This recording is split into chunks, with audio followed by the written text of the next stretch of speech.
하나님의 말씀 보시겠습니다. 오늘 우리에게 주신 하나님의 말씀은 마태복음 15장 21절부터 28절까지의 말씀입니다.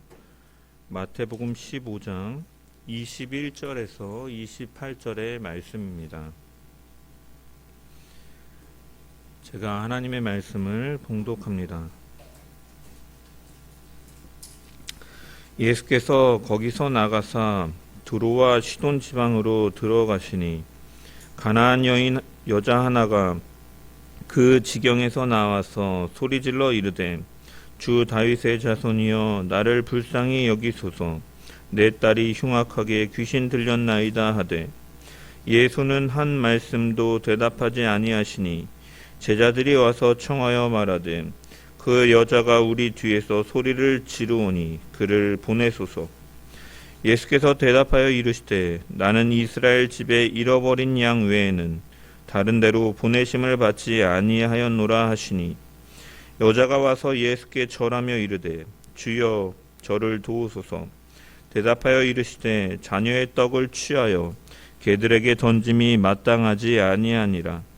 여자가 이르되 주여 올소이다마는 개들도 제 주인의 상에서 떨어지는 부스러기를 먹나이다 하니 이에 예수께서 대답하여 이르시되 여자여 내 믿음이 크도다 내 소원대로 되리라 하시니 그때로부터 그의 딸이 나으니라.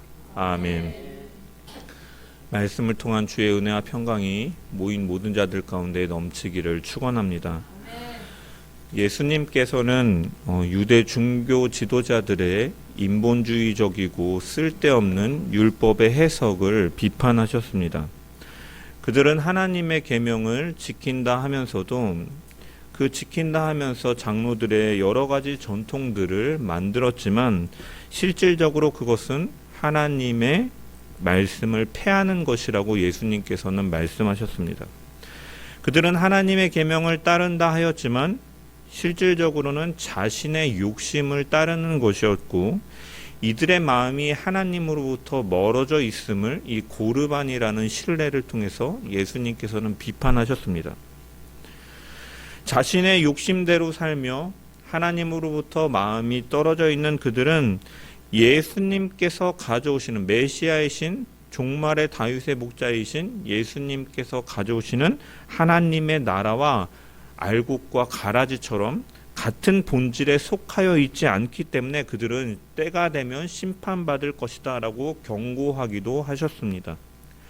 이후 오늘 본문은 그러한 유대 종교 지도자들과 대조적으로 하나님의 긍휼을 얻는 여인, 그 한 사람이었던 이방 여인에 대한 이야기를 마태는 이렇게 연속해서 기록함으로써 이 둘을 대조시키고 있습니다.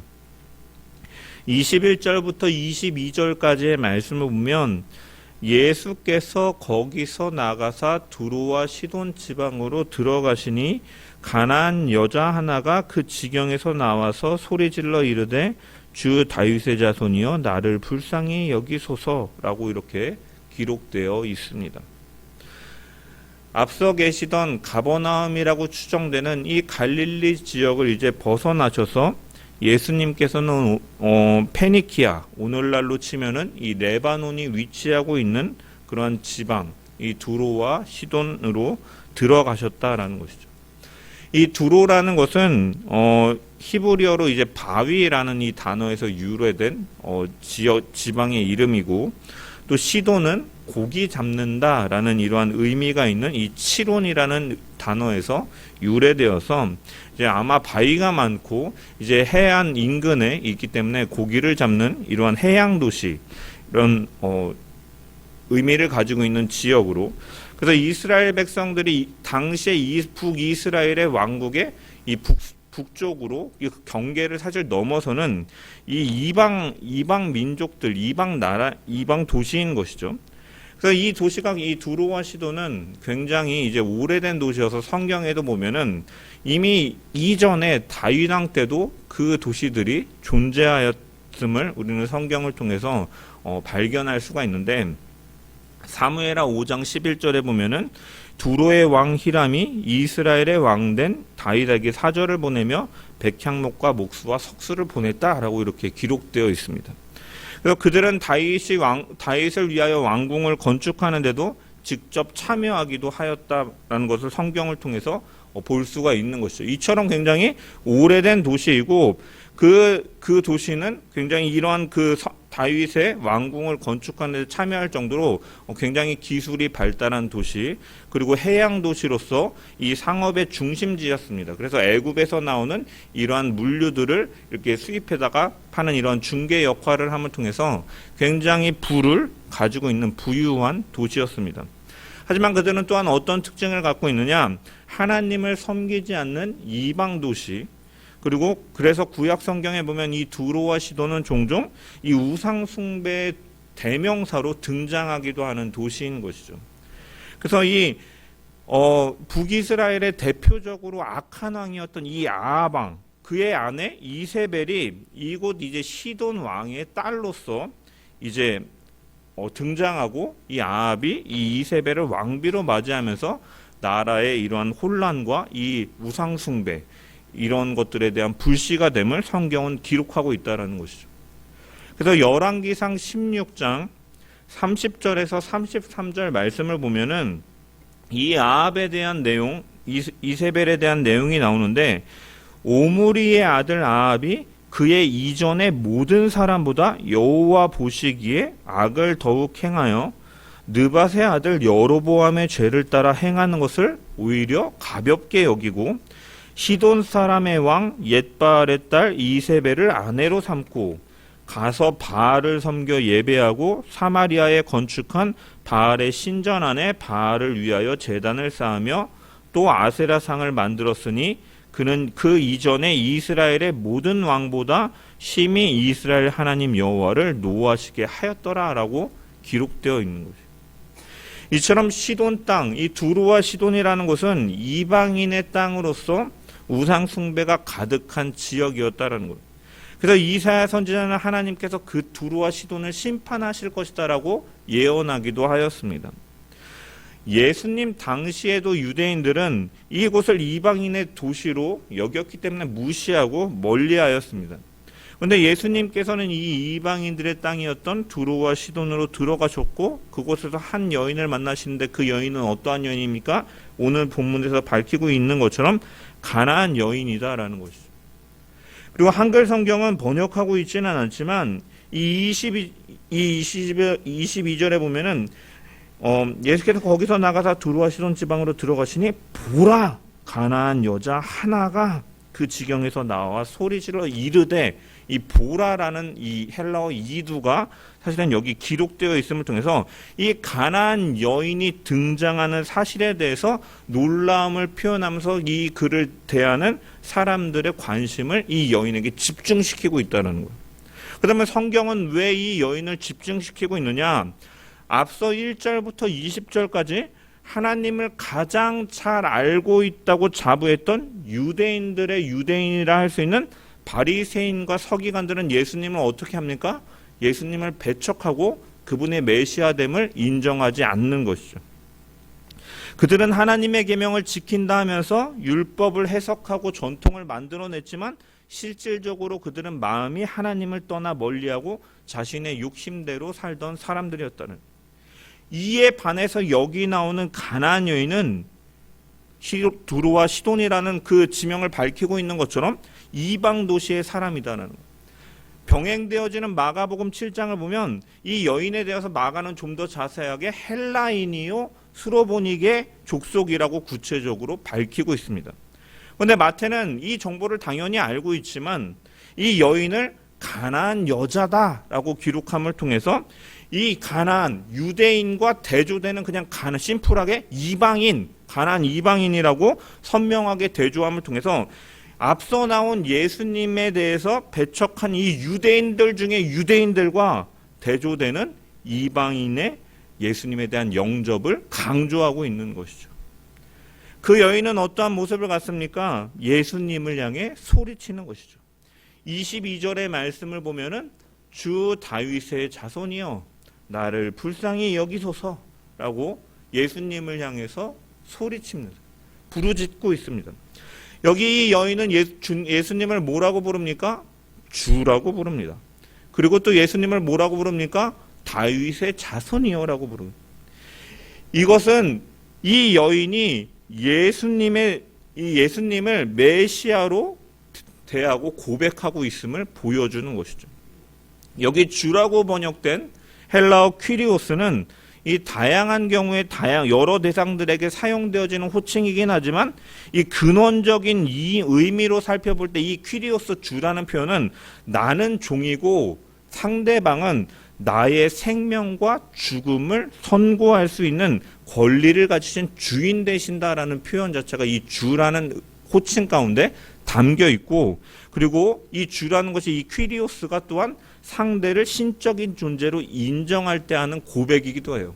그래서 로마 당시에는 황제 숭배 사상이 있었기 때문에 이 로마 황제를 가리켜서 이 퀴리오스 주라고 표현하는 그런 문화들이 있었던 것이죠. 그런데 이 여인은 예수님을 향해서 주라고 표현하고 있는 것입니다. 또한 예수님을 가리켜서 다윗의 자손이여라고 고백하고 있죠. 이 다윗의 자손이라는 표현은 우리가 마태복음 처음 시작에서부터 계속적으로 보여주는 것처럼 이 구약 성경에서 예언된 오신 메시아를 인정하는 메시아임을, 예수님을 그런 메시아임을 인정하는 호칭인 것이죠. 그래서 이방인이었지만 이 회복시킬 메시아에 대한 믿음을 예수님을 향해서 고백하는 것이고, 그것은 바로 유대의 종교 지도자들이 갖지 못하고 있던 예수님에 대한 바른 신앙을 그 여인은 고백하고 있는 것이죠. 여러분, 이 여인은 유대인이 아니었습니다. 그렇기 때문에 그는 자신에게 어떠한 그 은혜를 받을 만한 어떠한 자격이 있지 않음을 알고 있는 사람이었어요. 이 가나안 여인은 아마도 자신의 출생 배경을 한탄했을지도 모릅니다. 왜?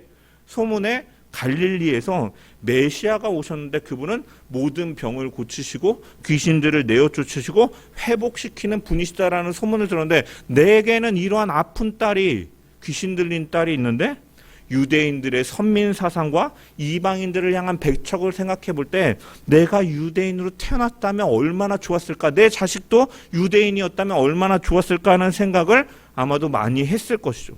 그렇게 그녀는 자신이 그러한 그 예수님으로부터 은혜를 받을 만한 자격이 없는 자임을 알기 때문에 주님을 향해 나아가서 나를 불쌍히 여기소서라고 소리치고 있는 것입니다. 특별히 22절을 보면 가나안 여자 하나가 그 지경에서 나와서라고 기록되어 있습니다. 여기 그 지경에서 나와서라는 표현은 이 예수님의 소문을 듣고 그녀가 자신의 생활 반경에서 멀리 벗어나서 왔음을 암시하는 표현이에요. 여기 그 지경에서라는 이 말을 보면은 이 그라는 지시대명사 자체가, 이 헬라어 지시대명사 자체가 이 떨어져 있는 대상을 지칭하는, 가까이 있는 게 아니라 멀리 있는 것을 지칭하는 표현이고, 또 그리고 지경에서라는 말 자체가 뭐뭐로부터 나와서라는 이러한 전치사와 가다라는 동사가 합성된 이러한 이 말이 사용되어 있는 거예요. 그래서 그 여인은 예수님을 만나기 위해서 그 의지하며 살던 곳을 떠나서 먼 길을 걸어와 예수님께 나와 외쳤다라는 거. 그 지경에서 나와서라는 표현은 그 예수님을 만나기 위해, 은혜를 구하기 위해 자신이 의지하던 그런 환경에서 멀리 나와서 예수님께 나와 외치고 있다라는 것이죠. 이것은 바로 오직 긍휼한 마음으로 자신을 가엾게 여기셔서 은혜를 베풀어 달라는 간절한 호소였다라는 거예요. 자, 은혜를 받을 만한 자격이 없지만 그럼에도 주님을 향한 은혜의 사모함이 간절했기 때문에 자신의 모든 것을 버리고 나와서 예수님께 나와 소리 지르고 있는 거예요. 그렇다면 이 여인은 왜 예수님에게 이토록 간절하게 나와 소리 지르고 있는가? 그가 부르짖었던 이유는 딸의 문제 때문이죠. 내 딸이 흉악하게 귀신 들렸나이다. 이 말은, 이 귀신 들렸다라는 말은 이 원어로 보면 악한 영에게 사로잡히고 그 악한 영의 권세 아래에 있어서 괴롭힘을 당한다라는 의미를 가지고 있어요. 더하여서 이 딸에 대해서 말할 때 이 여인은 귀신 들렸나이다라고 말하는 것 앞에 또 뭐라고 표현합니까? 흉악하게라는 말을 덧붙이고 있어요. 여기 흉악하다라는 말은 헬라어로 카코스라는 말인데 이 말에는 어떠한 의미를 가지고 있냐면 도덕적으로 굉장히 나쁜, 그리고 육체적인 의미에서는 병든, 그리고 더 나아가서는 유해한, 위험한 이라는 의미를 가진 단어입니다. 즉 이러한 의미들을 종합해 보면은 이 가나안 여자의 딸은 귀신 들림으로 인해서 육체적으로도 질병을 가지고 있을 뿐만이 아니라 도덕적으로도 귀신 들렸기 때문에 여러 가지 나쁜 행동들을 벌이며 다니고 있었고, 또한 자신과 남을 위해하는, 어떤 보면 위험에 빠지게 하는 그러한 행동들을 하였음을 우리는 유추해 볼 수가 있는 것이죠. 귀신 들린 자가 자신과 남을 괴롭히고 위해를 가한다라는 사실은 이미 성경에서 많이 등장하죠. 대표적으로 우리가 살펴보았던 마태복음 8장에서의 이 거라사 지방에 귀신 들린 사람에 대해서도 성경이 묘사할 때 그들이 무덤 사이에 거주하고 사람들은 그 귀신 들린 자가 몹시 사나워서 그 길로 갈 수 없었다라고 언급하고 그 지경이었다라고 성경은 말씀하고 있잖아요.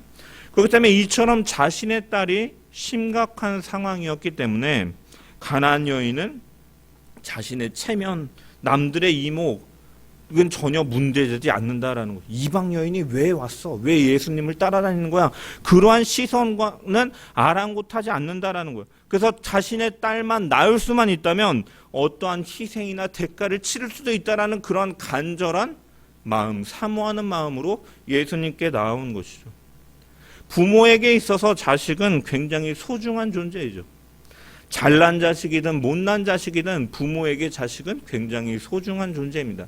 그렇기 때문에 고슴도치도 지 새끼는 이쁘다라는 말이 있는 것처럼 그러한 소중한 자녀가 이 귀신 들려 아프고 나쁜 행동을 하고 위해를 당하고 있는 상황은 너무나 그녀에게 있어서 가슴 아픈 일이었기 때문에 간절함으로 예수님께 나오고 있는, 치유하시고 회복시키시는 예수님을 향해 간절한 마음으로 나와 주님 나의 구원자십니다. 주님은 회복시키고 치유하시고 우리에게 공급하시는 분이십니다라고 고백하면서 예수님께 나오는 이 여인의 믿음인 것이죠. 성경은 보여주고 있습니다. 누가 구원함을 얻고 누가 주님으로부터 긍휼함을 얻는가, 이 15장이 분명히 대조하고 있다는 것이죠. 은혜를 받을 수 없는 자임에도 불구하고 주님께 은혜를 간절히 바라고 사모하고 자신을 불쌍히 여겨달라고 호소하는 자가 바로 주님의 긍휼함을 입는 자라고 성경은 말씀하고 있다는 것이에요. 예수님께서도 누가복음 18장에 보면 이 바리새인과 서기관, 이 바리새인과 세리를 하는 기도를 대조하심을 통해서 하나님의 죄사함과 긍휼함을 얻는 자가 누구인가를 말씀하셨습니다. 바리새인은 자기 자신이 의롭다라고 믿고 있을 뿐만 아니라 사람들로부터 옳게 보이려고 외식적인 이러한 선을 행하는 자들, 그들 앞에 인정을 받기 위해서 사람 앞에서 구제하는 일을 했으며 사람에게 보이려고 회당의 큰 거리에 서서 기도하는 모습을 보이는 자이죠. 그러면서 자신의 의를 자랑하면서 다른 사람을 멸시하는 자, 하나님이여 나는 다른 사람들 토색하는 자, 불의한 자, 간음하는 자와 같지 않게 하고 이 세리와 같지 아니함을 감사하나이다라고 그는 기도하였습니다. 그는 실질적으로 이것을 정말로 감사하기보다는 이 옆에 있는 세리의 죄를 간접적으로 들추어내면서 자신의 의를 자랑하고 남에 대해서 비판하는 교만함이 있는 것이죠. 이와 대조적으로 세리는 어떻게 기도합니까? 세리는 멀리 서서 감히 눈을 들어 하늘을 쳐다보지도 못하고 다만 가슴을 치며 이르되 하나님이여 불쌍히 여기소서 나는 죄인으로소이다 하였느니라. 세리는 성전 가까이에 나와서 기도하던 바리새인들과 달리 죄인과 같은 취급을 받는 그였기에 성소 가까이에 나가는 것조차 부끄러워하고 그런 생각조차 하지 못한 채 멀리 서서 멀리 떨어져서 나아가지 못하면서 그냥 하늘을 쳐다보지도 못하고 그가 가슴을 치며 기도하였다는 것이죠. 이것을 원문으로 보면 단순히 행동을 나타내는 것뿐이 아니라 그는 눈을 들어서 쳐다보지도 못하고 그렇게 하기조차 원하지도 아니했다라고 원문을 보면 그렇게 기록되어 있어요. 그럴 생각조차 하지 못했다. 왜?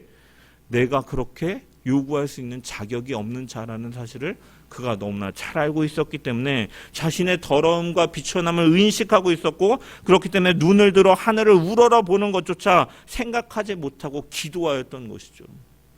예수님께서는 그러한 그 두 사람을 비유로 대조시키면서 결론을 지으시는데 뭐라고 말씀하시느냐? 내가 너희에게 이르노니 이에 저 바리새인이 아니고 이 사람이 의롭다 하심을 받고 그의 집으로 내려갔느니라.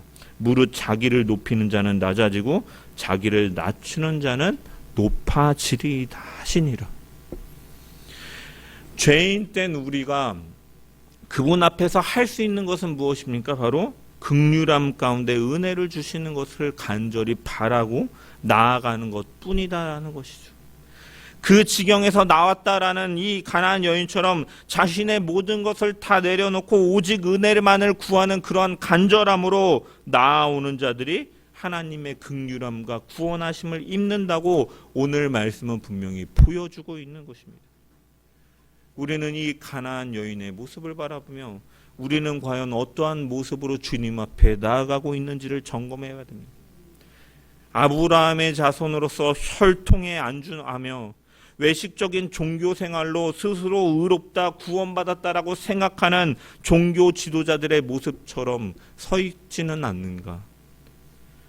자격 없는 자임을 인정하면서 그렇기 때문에 더욱 주님의 은혜를 사모하는 갈급함으로 주님 앞에 서고 있는가?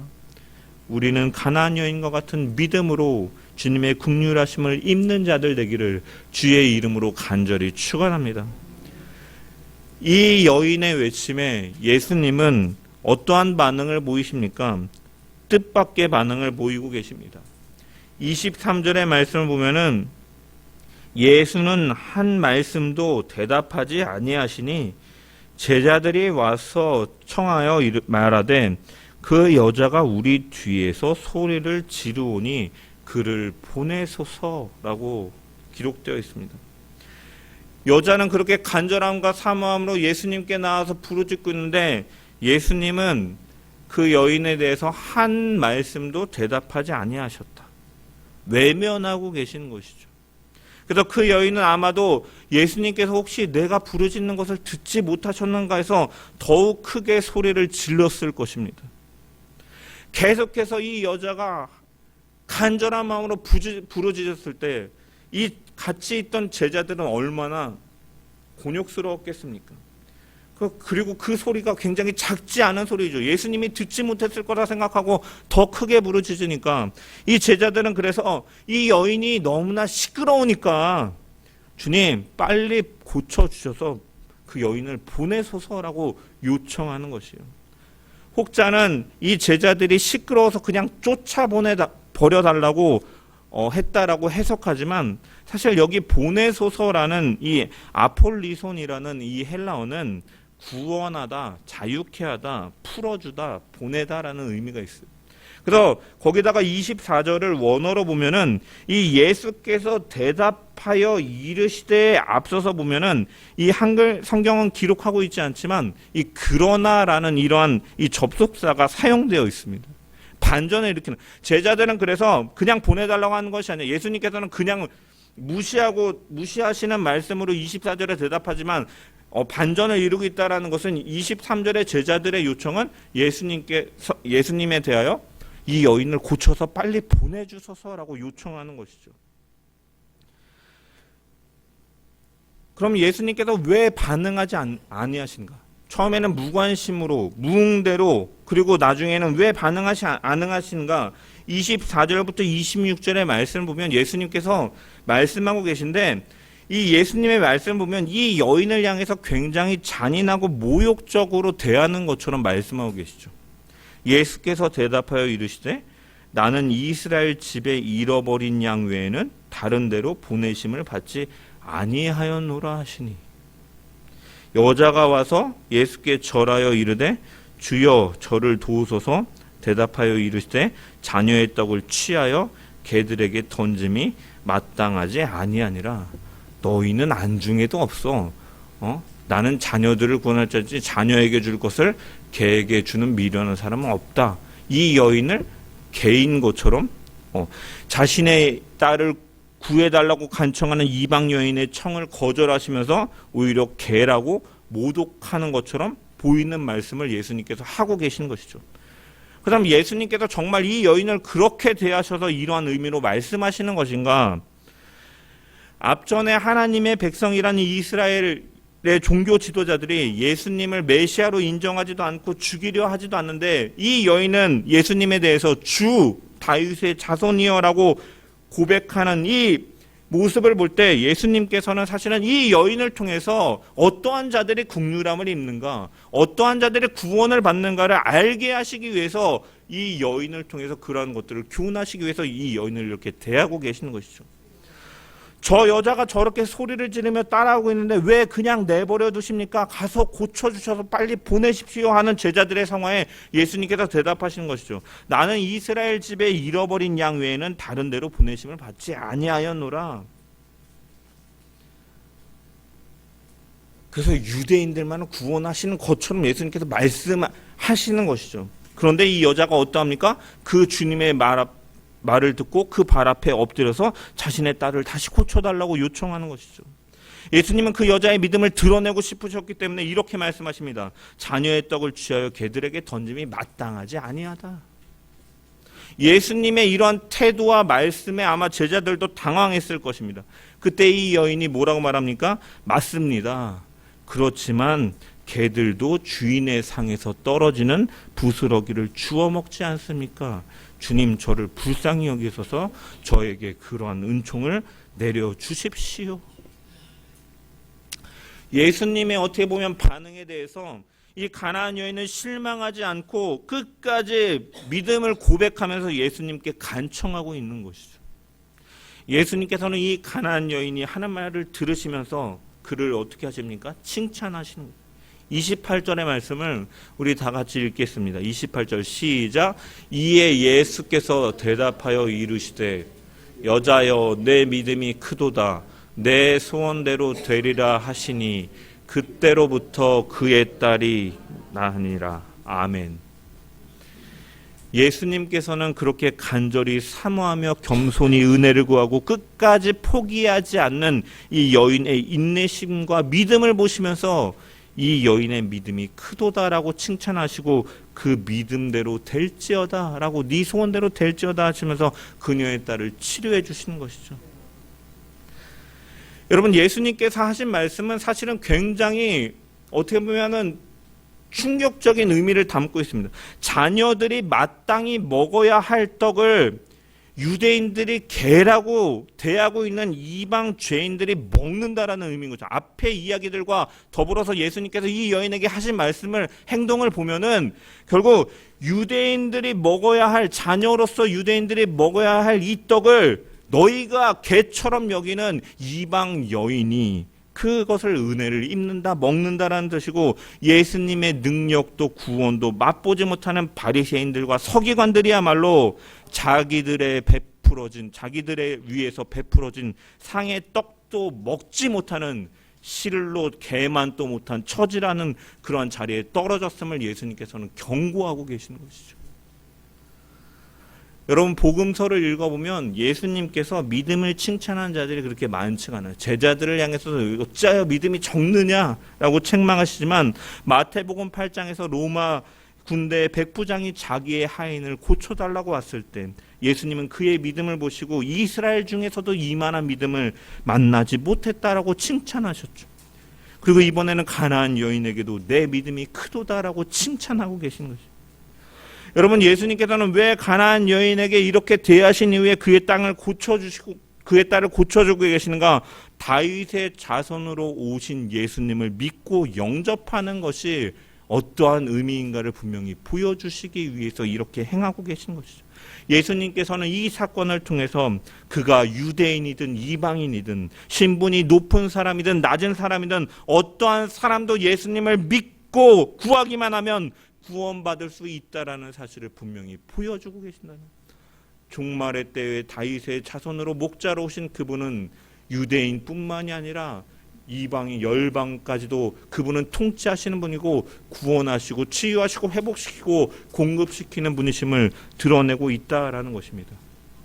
또한 이 가나안 여인의 이야기에서 우리는 우리의 믿음에 있어서도 큰 교훈을 예수님께서는 주고 계신 것이죠. 이 여인의 모습을 통해서 주님은 우리에게 무엇을 교훈하고 주고 계신가? 우리가 주님께 구할 때 즉시 응답이 없다 할지라도 믿음을 가진 자는 포기하지 말아야 할 것을 교훈하여 주고 계신다는 것이죠. 그런데 이것은 아무 것이나 구하면서 무조건 포기하지 않으면 얻는다라는 의미에서 말씀하신 것은 아니죠. 우리가 살펴보았던 것처럼 가나안 여인은 이 상에서 떨어지는 부스러기도 좋다고 생각하면서 주님께 은혜를 구하고 있습니다.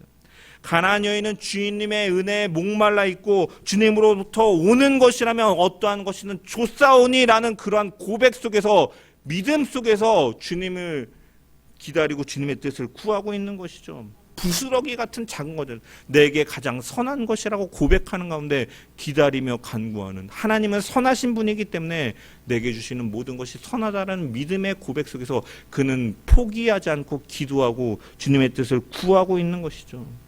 주님이 누구신지를 아는 자만이 사실은 이렇게 구할 수가 있는 것입니다. 이것이 바로 그리고 믿음임을 성경은 말씀하고 있다는 것이죠.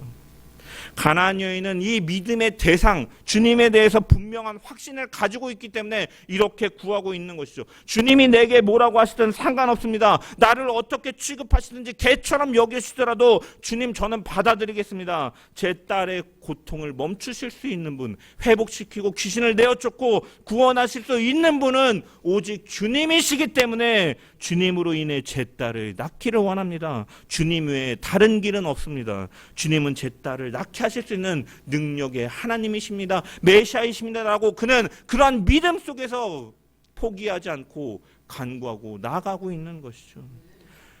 참된 믿음을 가진 사람은 때로는 주님의 침묵의 시간 가운데서도 흔들리지 않는다라는 것이죠. 참된 믿음을 가진 사람은 자신의 감정이나 나타나는 환경에 의해서 흔들리지 않고 그러한 가운데서도 우리의 믿음의 대상인 하나님께 집중한다라는 것이에요. 가나안 여인은 이러한 믿음이 있었기 때문에 포기하지 않고, 어떠한 분이신지를 알기 때문에 포기하지 않고 끝까지 기도하며 주의 뜻을 구하며 선한 길로 인도해달라고 간구하는 가운데 나아가고 있는 것입니다. 오늘도 주님께서는 간절한 마음으로 그 시선을 자기에게 고정하고 자신을 향해서 그 긍휼함을 찾는 이 어린아이처럼 울고 매달리며 겸손히 나오는 자들을 주님은 찾으시고 그러한 자들을 치유하시고 회복시키시고 구원하시는 분이십니다. 종말의 다윗의 후손으로 목자로 오신 그분의 통치는 열방으로 확장될 것임을 이미 이 구약의 에스겔 선지자, 이사야 선지자들, 이러한 선지자를 통해서 하나님께서는 말씀으로 예언하셨습니다. 그렇게 이 가나안 여인이 이스라엘과 이방 사이에 세워진 벽을 허문 사람은 아닌 거죠. 이미 하나님의 뜻 가운데 이방을 향한 구원도 이미 그 계획 가운데 있기 때문이죠. 하지만 중요한 것은 무엇입니까? 그가 믿음으로 주께 구하며 주 앞에 나아갔기 때문에 그녀는 그것을 미리 맛보아 알게 되었다라는 것이죠. 먼저는 유대인들의 회복을 예언하시고 그 다음에 이방과 열방을 향해 퍼져나갈 것임을 하나님께서는 예언의 말씀을 하셨는데, 그렇기 때문에 예수님께서도 먼저 나는 이스라엘의 집에 잃어버린 양 외에는 다른 집으로 보내심을 받지 않았다. 이 유대인들을 향한 구원의 이러한 사역들을 감당하고 계신 가운데 이 여인이 믿음으로 나와서 이 앞으로 있을 일을 미리 맛보아 하는 영광을 누렸다라는 것을 우리는 분명히 볼 수가 있다는 거죠. 이처럼 믿음이라는 것은 무엇입니까? 미래의 일도 현재의 일로 만드는 능력이 있다라는 것이죠. 여러분, 이 사실이 굉장히 중요해요. 우리의 시선을 그분께 고정하고 그분의 은혜의 그 보좌 앞에 간절히 매달리면서 소망을 가지고 그 부스러기 같은 은혜라도 힘입고자 하는 이 믿음으로 주님께 나아간다면 하나님은 그런 자들을 긍휼히 여기시고 불쌍히 여기시고 구원하시는 분이시며, 그 구원은 바로 장차 올 하나님의 나라에 또한 완성될 것이지만 믿음이 있기 때문에 그것을 미리 가지고 와서 오늘 지금 이 순간에도 하나님의 나라와 하나님의 통치와 하나님의 긍휼하심과 은혜와 치유와 회복의 역사를 오늘 지금 이 순간에도 맛보아 살 수 있는 것은 바로 이러한 믿음을 가진 자들이 맛본다라는 것이죠. 하나님께서는 우리를 긍휼히 여겨주시고 은혜를 베푸시며 이 세상에서 맛볼 수 없는 평강을 주시는 분이신데 그 장차 올 천국에서 누리는 평화와 기쁨과 감사가 믿음을 통하여 그것을 미리 맛보아 알게 된다라는 것이죠. 오늘 우리의 삶 가운데 이러한 믿음을 통해서 그 하나님께서 주신 은혜와 평강과 긍휼하심과 치유하심과 위로하심이 우리의 삶 가운데 나타나여지기를 맛보는 축복된 영광된 자리에 서는 우리 주의 백성들 되기를 주님의 이름으로 간절히 축원합니다.